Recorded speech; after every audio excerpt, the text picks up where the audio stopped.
When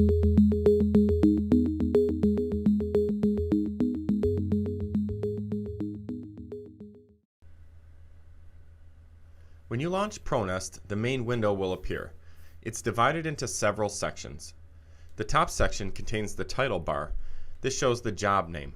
When ProNest LT is started, a new job is automatically created and the job name is shown at the top of the screen. The ribbon up at the top is divided into several tabs, so File, Home, Nest, and so on. Each tab contains a set of controls that you'll use to perform various operations in ProNest. Though there are a lot of ribbon items, you'll get more familiar with them as you use ProNest. If you ever need more information on what any of the ribbon controls do, there are hover hints available for all of these. So you can just hover the mouse over the button and it will give you a little description.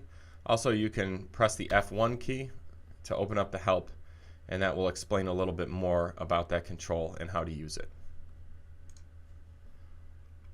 Okay, on the left-hand side of the main window is the part list task pane. This is dockable. You can move this anywhere you want. When ProNest is started normally, the part list doesn't contain any parts. You can also activate other task panes such as the separations editor or the properties pane using the View tab. So on the View tab here, you can select any of these to display them in the main window. And likewise, if you want to hide any of these, just go again to the View tab and then clear the boxes. The remaining area of the main window is devoted to nesting. In the nesting area, there's an image of an empty nest. On startup, ProNest will automatically select a machine and then open a new job. The empty nest that's displayed here will use the dimensions of that machine's default plate. So that's what you see here. At the very bottom is the status bar. The status bar shows the current machine, that's the settings file that's currently loaded, as well as details about the nest, hints, and then a link to product news. So one tip here, and this is about the quick access toolbar up at the top of this window. If you have ribbon commands that you find you use frequently, you can add them to the quick access toolbar at the top of the window.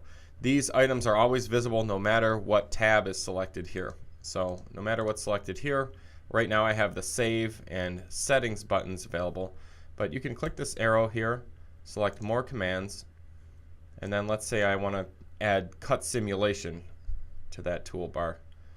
Let's go to the tab here and find the item you want. I can drag Cut Simulation right over here, and now it will always be available for you. This is just a tip that can save you some time.